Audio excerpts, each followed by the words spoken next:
Thanks, Mariano. Let me take over here with that slides that you have there.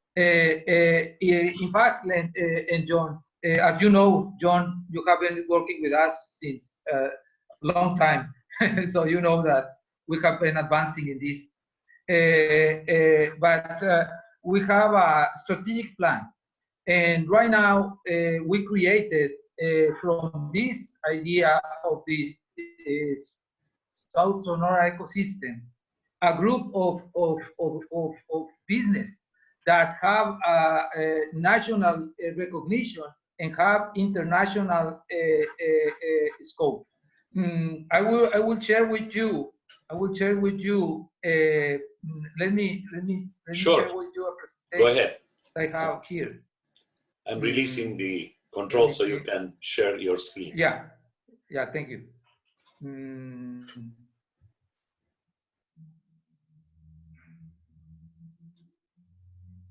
Can you see it? Not yet. Not yet. Not yet. Something is happening then. Let me see, because I have it.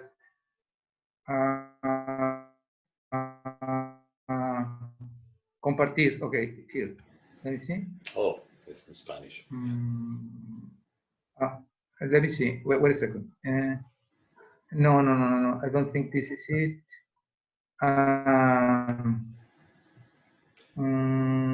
How can I see?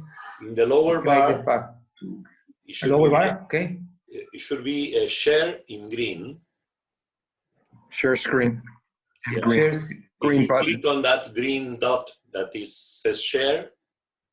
It will show you what can you share from your desktop with us, including the desktop itself.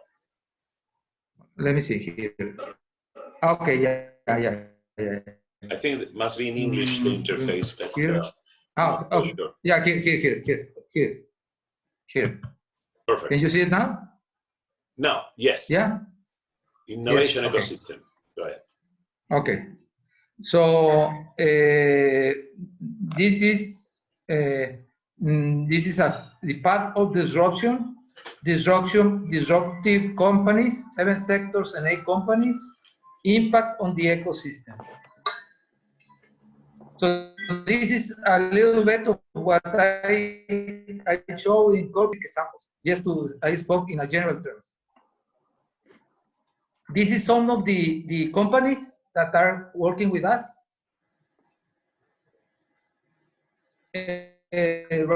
Right now,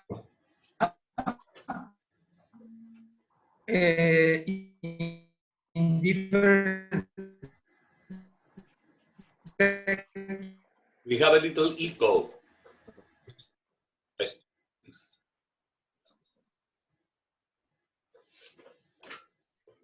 And this, can you repeat, please? Yes, I'm sending you in Spanish, but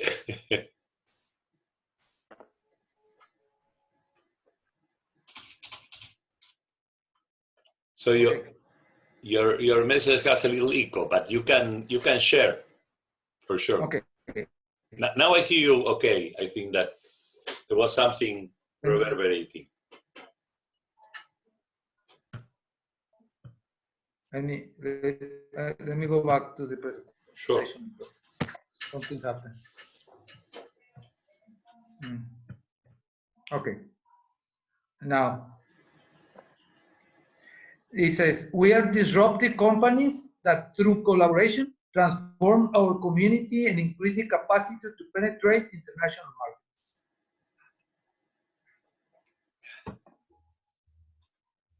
To achieve this, let me move this. We have supported companies in knowledge management by accessing people development in mentality, character, and leadership. So that goes a lot with John. Collaboration networks, accessing ecosystem resources. Business intelligence for strategic decision making. Well, sorry, that is where also Len is critical. Okay, great. Business intelligence for strategic decision making. International connections for commerce, education, and culture. So we are in these 7 strategic sectors, and it's transforming personal and organizational, energy, gastronomy, tourism, aerospace, information technologies, and logistics.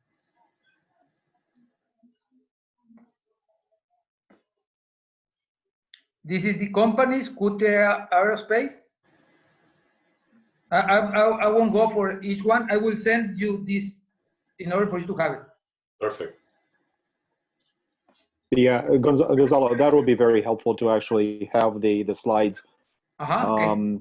And also just to kind of, I totally understand the kind of the broader view of the or the kind of the gist or kind of the direction where you're going with this.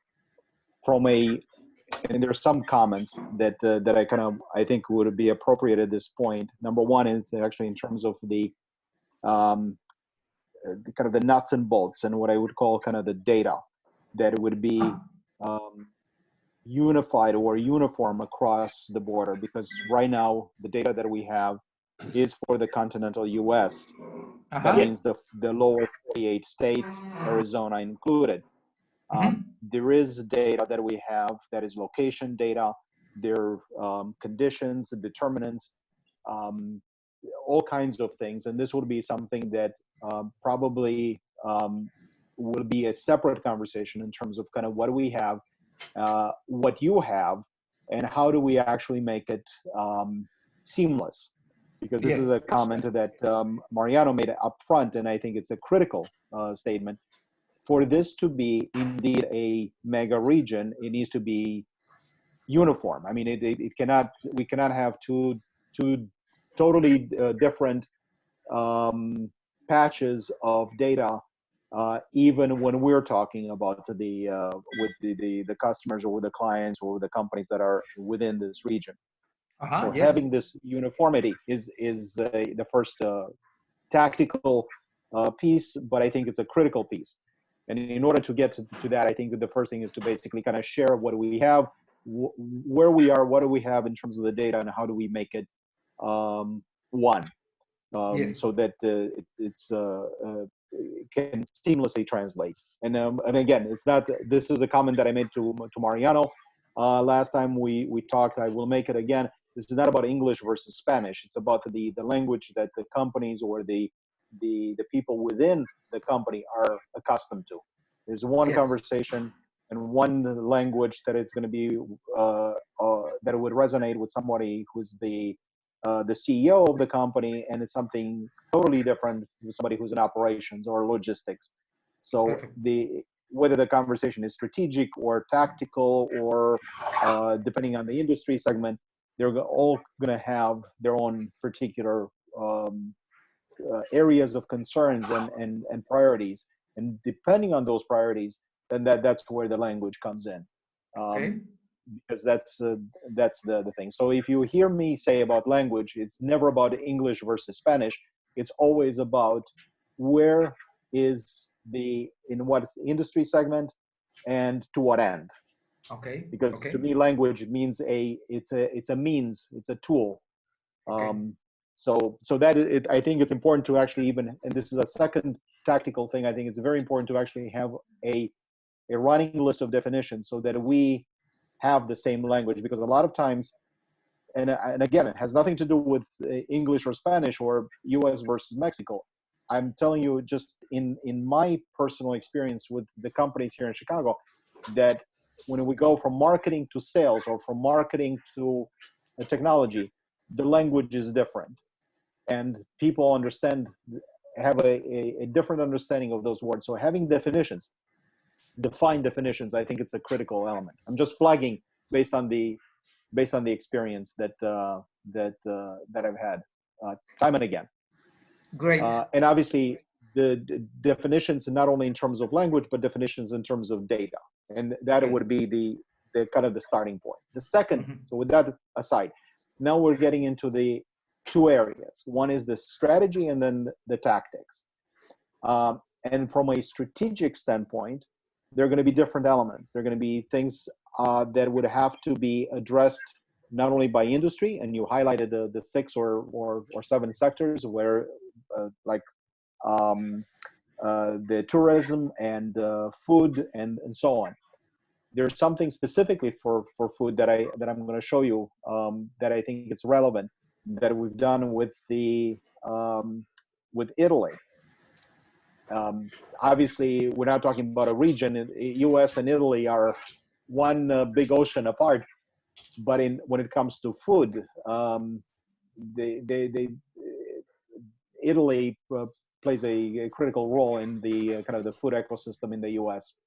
And I think there's some parallels between what we're doing with the with food, and specifically with the Italian Trade Commission, and maybe some of the things that could be relevant for this. They're also tied together with another one that you mentioned, which is the logistics. Food and logistics go hand in hand. I mean, you cannot the chain of those not only the value chain, but also in terms of the operations. I think they're intricately connected. So logistics is going to play a critical role. And obviously tourism, when you're looking at destinations, there is no way that you're going to have a destination without dealing with food, with the gastronomy, with how people interact with the not only the culture, but also with the cuisine or the food of that place. And there's a lot on both sides. So creating those kinds of things, I think they're looking from an ecosystem perspective is the critical thing. Now, from a tactical perspective, there are going to be things that are going to be of interest to the American side. So what would be areas of concern to Arizona? And again, it would be tourism, it would be shopping, it would be the kind of the local, the medium and small companies that are going to be highly impacted by this. And this was a conversation. This was part of the conversation that we had last time, Gonzalo. And I mentioned that yes, it is very timely to look at the kind of the best interim use for some of those facilities during the crises. However, there is a bigger picture. What is that systemic approach and how do we build resilience into the system by saying, can we make the recovery faster? Can we make the recovery stronger? What would that require? And how approaching it from an ecosystem perspective would actually make that a reality. So it's beyond just the white paper or the research perspective, but really fundamentally, who are the stakeholders to be engaged? Obviously, from the Sonora side, looking for this, it's the manufacturing, is some of the mining, the operations like that, and then also the food, the agriculture, and things like that. So there are going to be things that are going to be specific to Arizona that are going to be of concern. There are going to be specific to Sonora that are going to be of concern, or priorities, I should say, of priorities. And then how do we mitigate, or how do we connect those, is through this unified system, or through a unified process, probably better stated. And then part of that unified process is basically having the same data, the same way of interacting with that, and the same way, on a way to actually bring those stakeholders together in virtual meetings, or towards specific ends. And that's where kind of the more the tactical side comes in. So yes, there's a U.S. side. There's also obviously a Sonora side in terms of interest and areas of concerns. And then those areas may stem outside of the Arizona. So for instance, maybe the Midwest, or maybe the North Atlantic or something. So there will be things that that go well beyond Arizona when it comes to the Sonora areas of interest and that. But using this mega region as a magnet, as a way to leverage those strengths that it has, that it can bring to the table.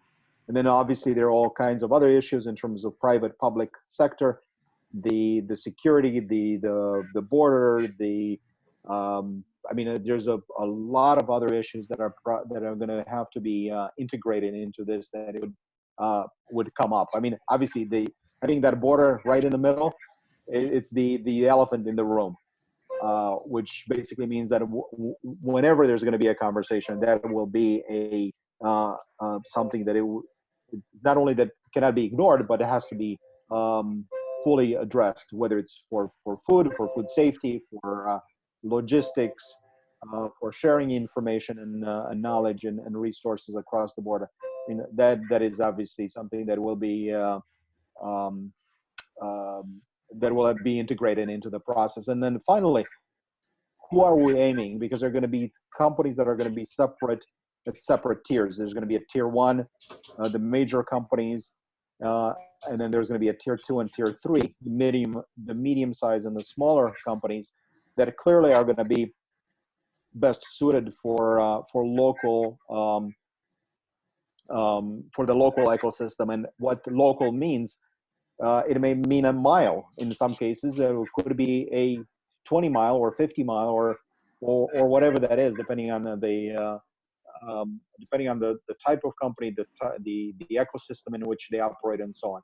So this again is just a kind of putting some things on the table, and I'll share with you what whenever you want to see it, what we've done specifically for the Italian Trade Commission, to help companies in Italy to understand the U.S. market.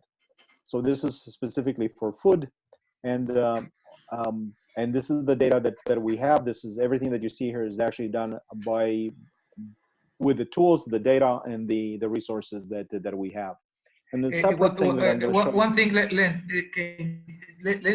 me finish let me change the stop share, and you have a presentation, or yes, are you telling us the data? Let me suggest the following. Let's divide this in 2 steps. Here is like we make the big high level definition of the things that you, Len, and Gonzalo should talk one-on-one, more in detail.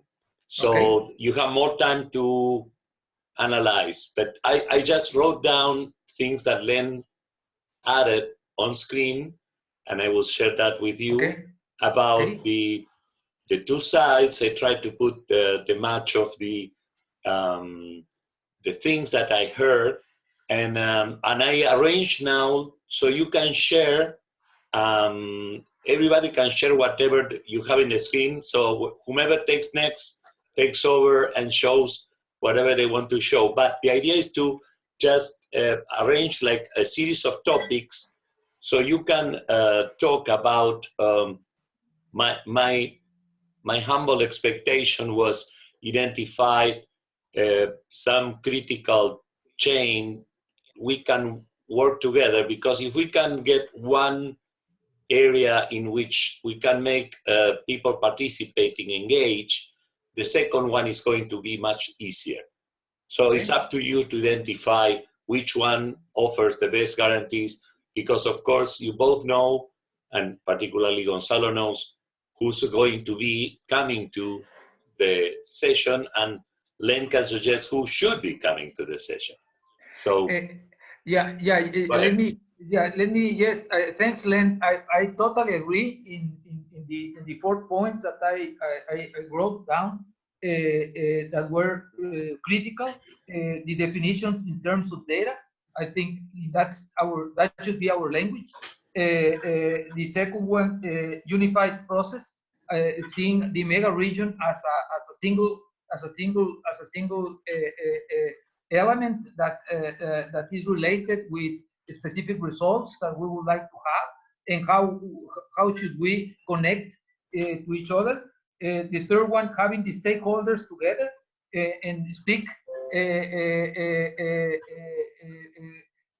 that they can speak in order to identify what can we do and the other one is who are we aiming in trying to speak about the level of the sector and business that we are going to invite. So with this, I think we are speaking the same language.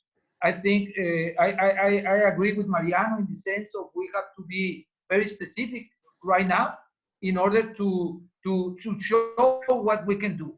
Because I am pretty sure, I'm totally convinced that we can go very, very, very far. But we have to start with something. We have to start. We have to demonstrate that we start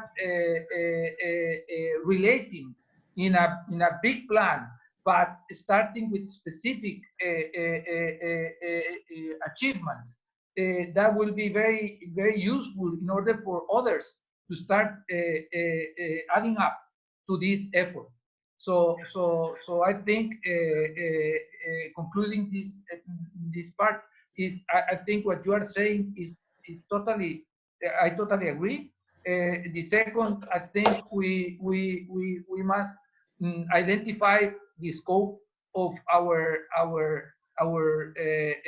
presentation, and then the third one, we have to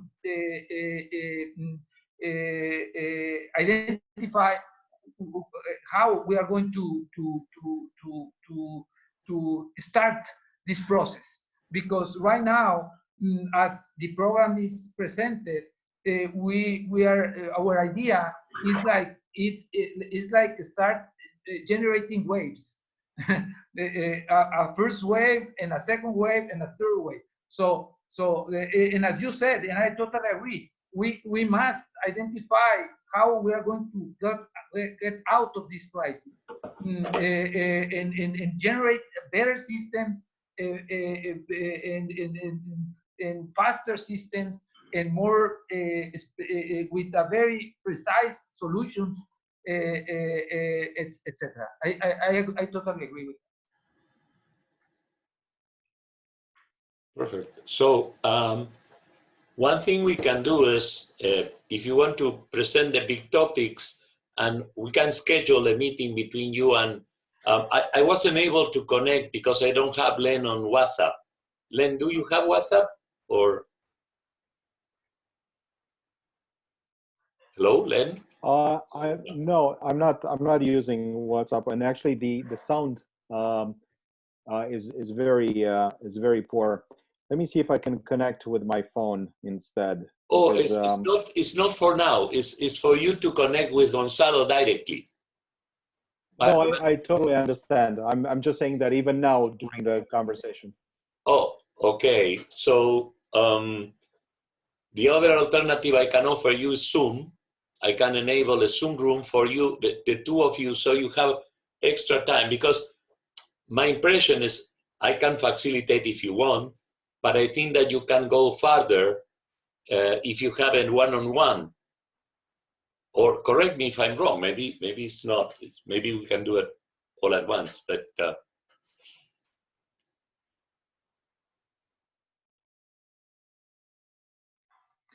for me, it's fine. If for me, we can. If Len would like to have a specific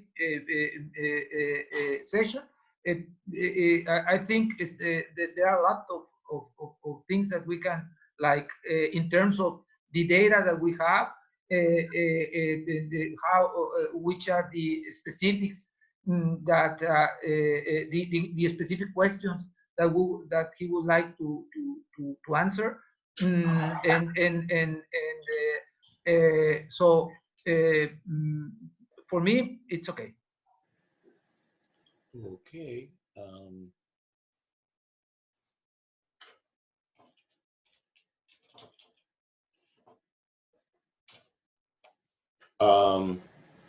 So if I understand, we can start by establishing maybe a date to.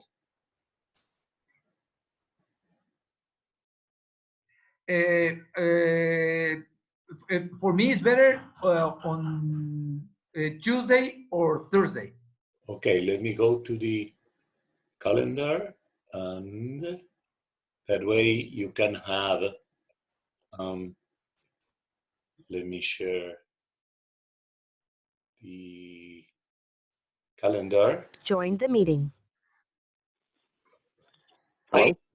I don't know who's, oh, maybe it's Len. Len? Yeah, it is me, because I cannot. I mean, I'm trying to actually use the audio video through the computer, but it comes so so badly across that I cannot. I'm hoping that this will be a little bit better. Okay, I recorded anyway, so probably you will be able to listen all the parts that were fumbled by the sound. But I was thinking maybe one-on-one is going to be easier. And we were looking at, here's the calendar. So I can offer you opening for you two a Zoom meeting. So you can try Zoom or just on the phone. But that way, within the week, Gonzalo was saying that he was able to do it. When was your closest? Yeah, I can do it Tuesday or Thursday, whichever date is better for Len. Okay. Let's shoot for Thursday. So, sorry, Wednesday or Thursday? I want to make sure that Thursday. Okay. How about you, Len? Wednesday or Thursday? I'm pretty flexible. Can we do like 10 a.m. Central? Yeah. What time, sorry? 10 a.m. Central. 10 a.m. Central on Thursday. Thursday. Not Wednesday, Thursday. There you go. Okay, And we can try a conference call. I think it's. I'm just. I can share the documents ahead of time, and we can do a conference call. Perfect. Should work. Yes. We have a couple of conference lines that are the quality of the audio is better. Okay, perfect. I'll be honest with you, Mariano. I'm not using Zoom because whenever we had tried it in the past, it's always been the quality of the audio. For some reason, it was always an issue for us. It's okay. I'm just making an appointment just in case you have a fallback option. Okay. Which is perfectly fine, and I'll send some numbers and some. Exactly. Eventually, I can also join, so this will help me as a reminder. But I want you two to be the leaders and have time enough to tell each other what are the parts where you think, because I try to share the documents. Maybe Gonzalo would like to share documents with you, Len, so you have an idea of what is on the side of the ARISON Commission. And I think that would be a great next step in terms of actually having some of those documents kind of shared, some of the presentations that we're talking about, and then the probably one thing that is going to be of critical importance for Thursday is kind of who's the client, what's the intended purpose of this, and by when, what is the timeline? So for example, is this a presentation that is designed for the local governments? Is this a presentation that is designed for for a consortium of businesses? Who's in the lead of this process? What is the funding behind it? What are the moving parts? Because, for instance, when we're talking about aggregating data and things like that, then it's going to get real very quickly. So I think it is important to understand, again, what is the structure of the things that we're putting in place, and when do we connect with whom, and who gets what in terms of deliverables. So I think some of those definitions should be sooner rather than later, because then we can get into the weeds. How do we actually work with the data? What are some of the things? What sources we're going to use, and so on. But I think the first thing is basically what's the entity, who's taking ownership of this, and how is that going to be covered from a resource perspective, and that includes obviously the any costs that are going to be associated with the development on both sides, whether it's on the U.S. side or the or Sonora side. There has to be something that is sustainable. It should not be a kind of just a white paper or just a presentation.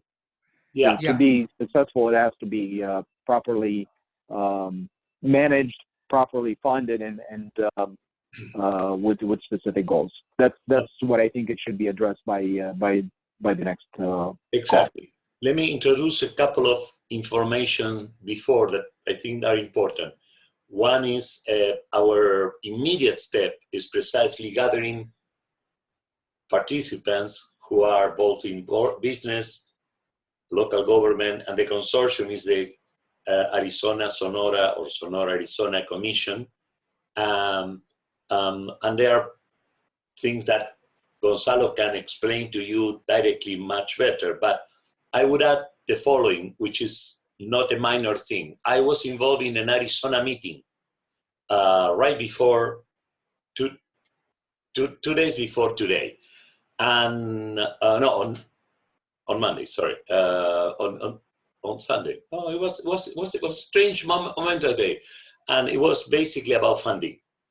There are federal funding and state funding in the American side. What I mean, that is exactly at this point looking where to be applied.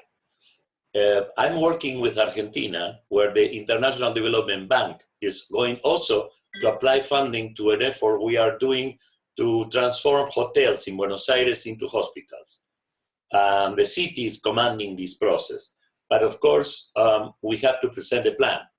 And then we know. So the idea is that you also can talk about that, but I think that would be the preliminary steps would be who should be in coming April, end of April, in this Sonora, Arizona meeting, virtual meeting, and what are the players that should be involved, according to Gonzalo and you, in order to get all these elements, the support, the continuity, and the funding.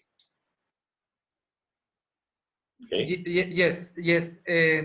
What I would like to say is that right now, in the third session of this meeting that we are scheduling, is one related with the ecosystem and the mega region. So for that, I would like to make a presentation of what can be done, and that's the specific idea of what we are doing right now.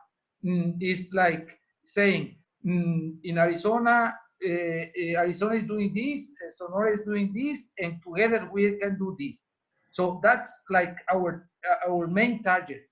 Behind this is the Sonora and Arizona Commission. So in the Sonora and Arizona Commission, of course, are interested in this to go on. So that's for me like the main target right now. And then this is very helpful, Gonzalo and Mariano, because I think those definitions are, again, important and need to be upfront, because then what we create and what we do is aligned with that, with the target, with the audience, and exactly. And what they need. So it's not just academic. It's not a presentation to have a meeting, but it's actually to start the wheels. And the question is, to what end? and why that is. And I think, Gonzalo, I will send you the this document this presentation for the Italian Trade Agency. I think it's interesting, and it will provide a kind of an example of some of the elements and the depth and things like that. The idea is not to go kind of slide by slide, but to have a sense of that, how this can actually be aggregated towards a kind of a defined end. Oh, and you piqued my curiosity. There's going to be all kinds of things from that. Yeah. Can you share a little snippet of that with us? Absolutely. Now? Absolutely. So just because you piqued my curiosity. Yeah. This is a larger. Yeah, you can show your screen because you have the share. I will share with. I will stop my share. So, oh, good. There you have. Let me know if you can. Great. Let me know when you can see it. I can see Progressive Grocer Super 50 Market Analysis. Correct. Italian Trade Agency. Correct. And basically, and I'm going to just scroll to a random section of this, so you can see. Let's see here, for example. So this is a snapshot of the Kroger company, the stores that they have in the different states, the kind of a highlight of the different things in terms of their banners, and because if we're talking food, we're not talking about just moving produce from Sonora to Arizona. We're looking at this mega region as being a source or a hub for the Midwest, for the Northeast, for Mid-Atlantic, and so on. Great, so great. When we're talking about this stuff, it's basically going deeper into that. For example, a regional player in the Northeast and who they are. And this is the depth of the data that we can go into, the number of stores, to the location of the stores, to the demographics for each store, and so on. So it has a lot of depth in terms of data, in terms of analytics, and so on. And then we look at basically the specific banners, for instance, HEB as an example, or something like that, and what type of the product that they want to import. And then we go in to specific like that, for example. And I'm going to stop right here. And let me know when you see it. It basically shows some of the private label brands. Mm-hmm. And this comes back into, are there opportunities for private label foods, whether it's with some of the regional players or some of the national players, for those kinds of things that would be center store or in the produce, in the fresh section, or whatever. From salads to salad dressings to whatever. Perfect. Again, this is very broad. This is just to kind of give you a sense of that is not just top line. It's directly and very specific to a retailer, to a region, to a category, to a line of product.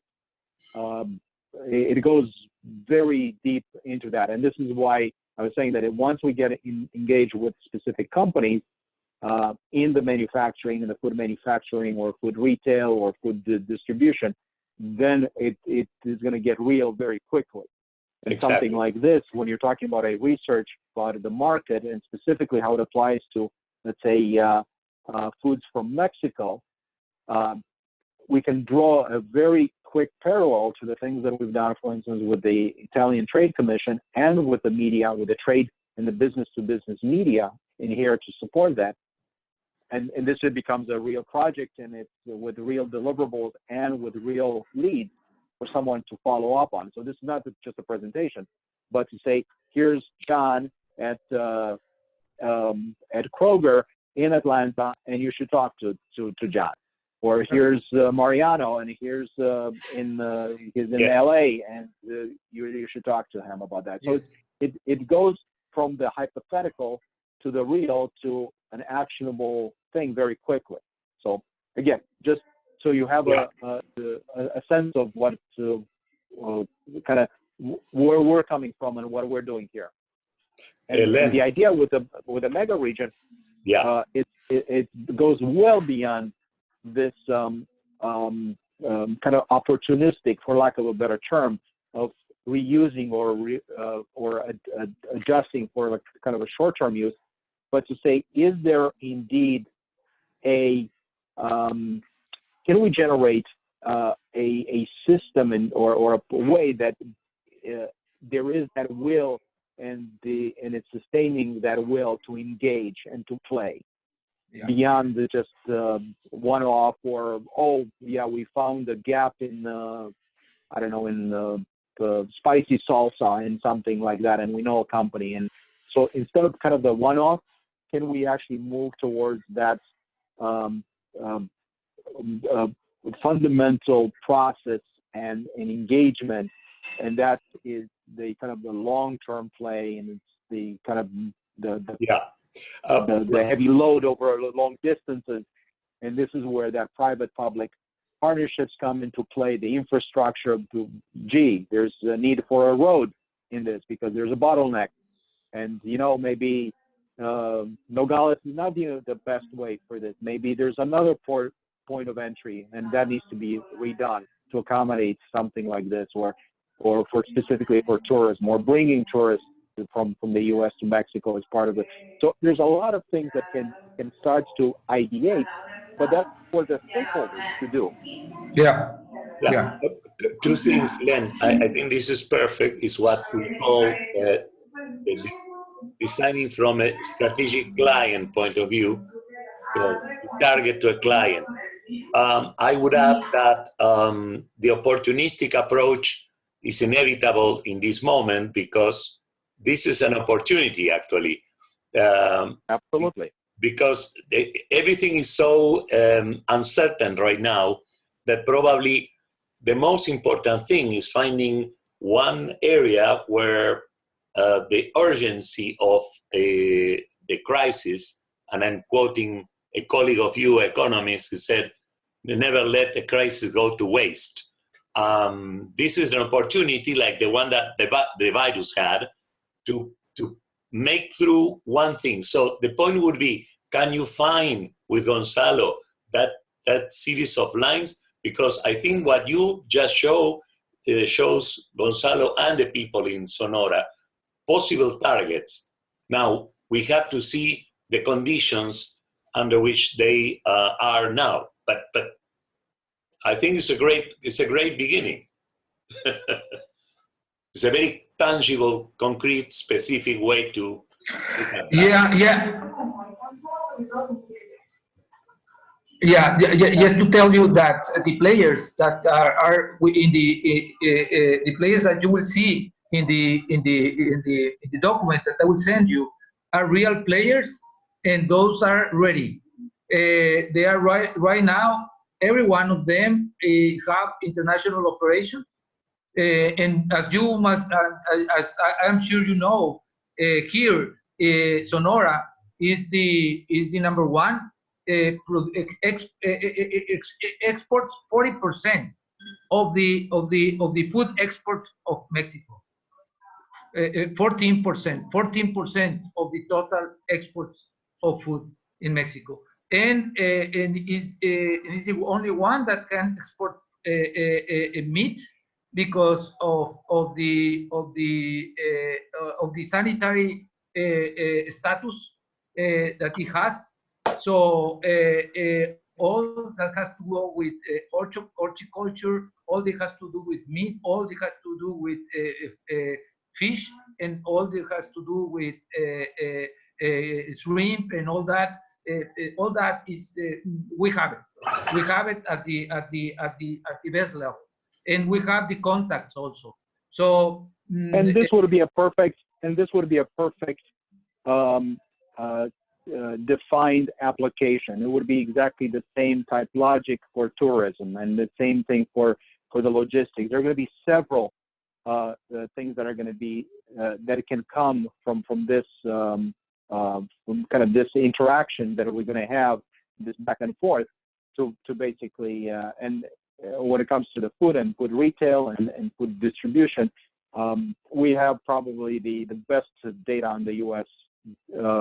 Period, both from a location standpoint and then from a who the players are and to what are they doing and so on. So this is from this side, from the food side, I think we definitely have something that we can work on.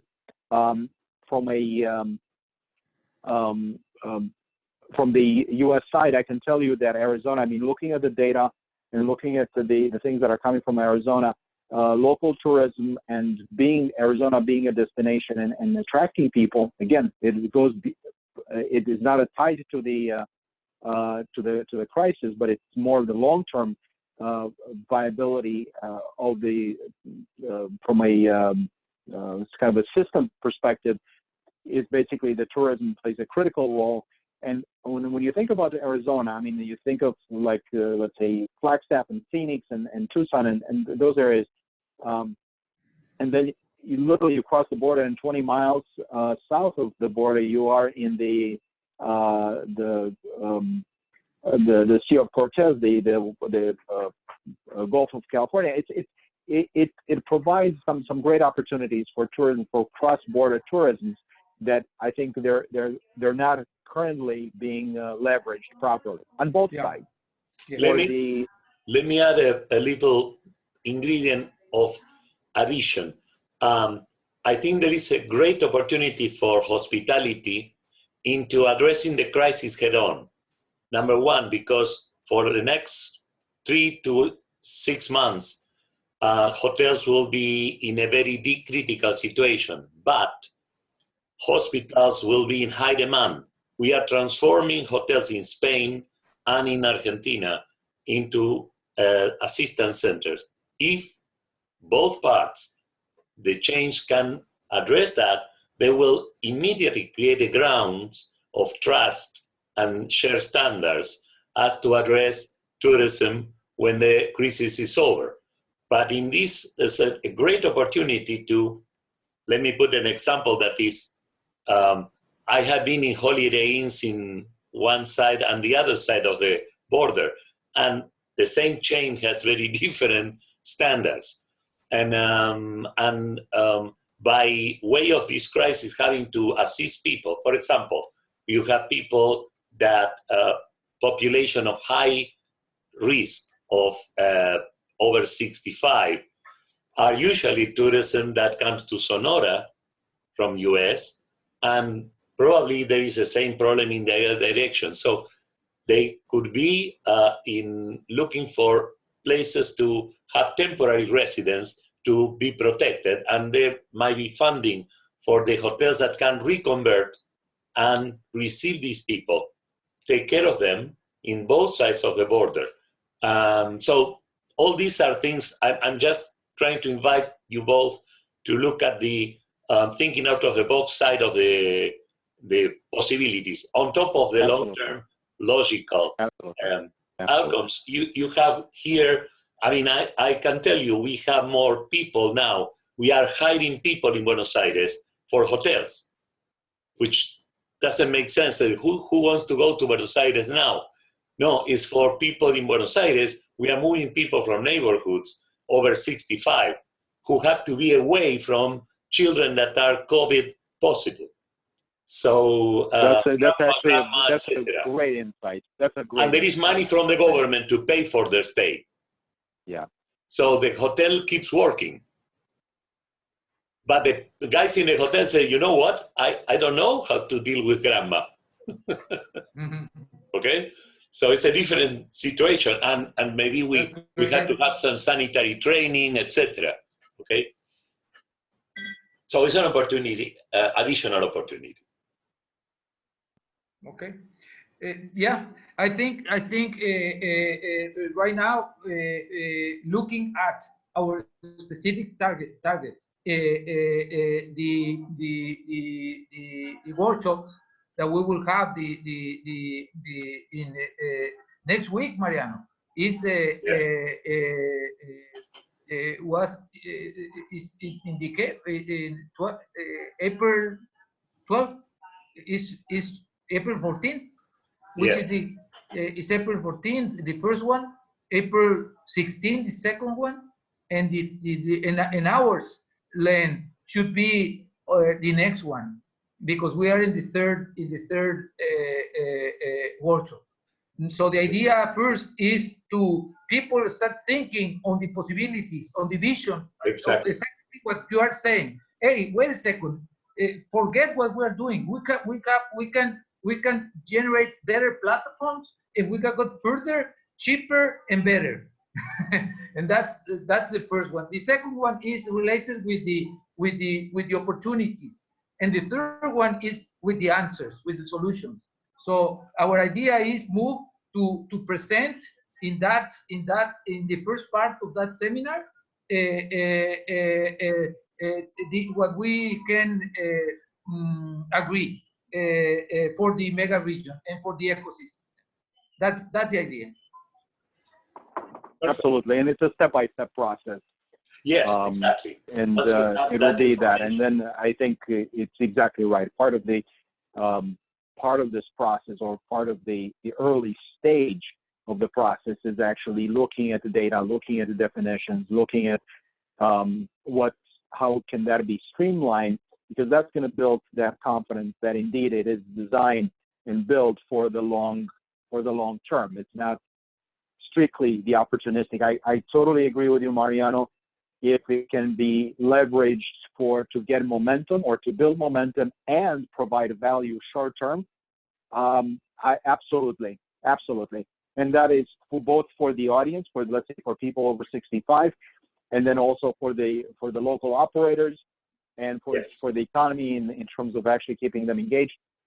Great ideas in terms of actually putting those kinds of ideas, outside of the box ideas, into practical terms, into practice, and then communicating that effectively through the means that we have, which is the topic that we haven't even covered on this. It's a whole other conversation about the knowledge center, and how those best practices and how that data gets converted into information. That information becomes actionable through the connections and the stakeholders that are going to be engaged, because that alone is a process of actually taking those insights, not just publishing them in a report, which is the kind of stuff that I shared with you, Mariano. I mean, there's lots of data, there's lots of reports, there's lots of information, but then when it comes to actually put it in practice, there's what we call an action gap. And the action gap is because the definitions are not unified, because there's no process. It's just a series of patch solutions instead of a strategic solution. And this is kind of what we're trying to accomplish from this end, is looking and say, all this stuff is good. However, if we're approaching it from a strategic standpoint, then some things need to be, they're foundational. They need to be in place in terms of the data, in terms of definitions, in terms of stakeholders, and that we put aside. And then we look at it in industry by industry. And then we're looking at the tiers, tier 1, tier 2, tier 3. And then we start to engage in whatever. So having some of the stuff funded by public sector makes perfect sense. Having it specifically with a group of companies that are operators in a specific area, and they have a vested interest in growing their business, or building a resilience, or understanding the market, or whatever those cases may be, then again, it can be something that can be leveraged. So instead of doing it a kind of a one-off and doing it kind of a patch job for each one, there's an opportunity to think strategically, and then apply this with different stakeholders for their specific needs, both from an analysis standpoint, but also from addressing that action gap, which is really the critical thing. And that's the reason why I was asking you at the very beginning: is this just another series of white papers, or is there really a desire to engage with the operators, with the companies that are actually producing product, or they have a vested interest in shipping that, or managing those properties, or whatever that is? Because then it becomes real. Then we can, then it's sliced and diced, and it becomes that long-term will to engage. And I keep repeating this because otherwise you're going to be two parts. It's the Arizona and there's Sonora, and then we can talk about a mega region until second coming, and nothing's going to change because there are going to be two parts.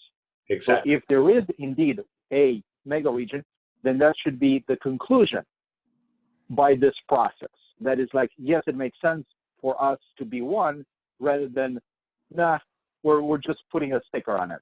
Well, let me tell you, I completely agree. I think this is very clear. I'm recording this so we can share it later. But the idea is, yes, and the audience you are going to have are people who are not interested in papers, in white papers, or not even very interested in newspapers. Thank you. But they are. Thank you, Mariano. Thank you, Mariano. That's the one thing that I just love to hear, because boy, there's a lot of stuff. They are basically people who you will have to work with Gonzalo in terms of, okay, let's bring this down to the operator, the group that is interested in looking for how to get where through this particular situation, because we were planning to do this in Tucson, but as you know, things change. And when things change, I change my approaches, paraphrasing some of your famous colleagues, Lord Keynes.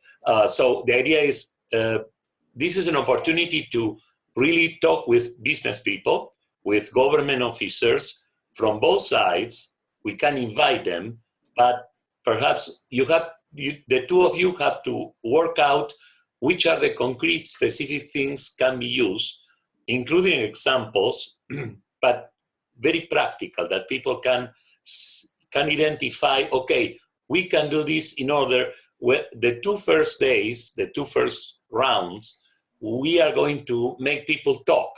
So we will learn more about where are the urgencies and the gaps between what they have and what they want to have actually, currently, because they are probably very different from what they were 3 months ago. And I'm probably agreeing with you, Len, different from what they might be 8 months ahead. But in the meantime, we have to figure out, we have maybe opportunities to identify one or two good business for the transition that will be putting in practice the mega region. Or maybe not. That's our challenge. Well, absolutely, Mariano, because the thing is that when I'm reading about the mega region, I mean, there is a desire to look at the Arizona and Sonora as one. And from an economic perspective, it makes sense. From a social perspective, there are going to be some hurdles. Yes. From a political perspective, there are going to be some hurdles. Those things obviously are going to be addressed, both social and political, in the context of the conversation that we have. So rather than having something that, again, otherwise it's going to be like pushing strings. If there is a specific initiative, let's say in the food industry or in the hospitality or the or tourism, then those kinds of things start to align. The interests start to align, and that's when solutions that otherwise would be impossible to achieve may be achieved, because they would address very specific things. And then we can say, if this is a good practice, or these are the best practices in this industry, then is there an opportunity to actually use some of those best practices, and can we translate those into something that can be replicated, can can be shared, can be replicated, and that would ultimately build to that. I mean, and I refer to kind of what building that brand, building the ARISON brand. It's going to take time, and once that is built, then everybody wants to participate. They're not going to participate if there's no value in that brand. So I think there's going to be a critical point, like a critical mass, for which then it becomes something of value. So I was looking at it from that perspective, and how actually the individual initiatives that we're talking about can be aligned towards that bigger vision of building that brand. And if you think of ARISON as a brand, then that is really the ultimate goal, because that will be that's when the will to engage and the will to be engaged and continue to be engaged it will be reached, not from top down, but from the bottom up. Exactly, Len. I suggest you then we continue. You and Gonzalo, I will try to join you, and then we get to the basic. I have another meeting, so I have to leave you right now.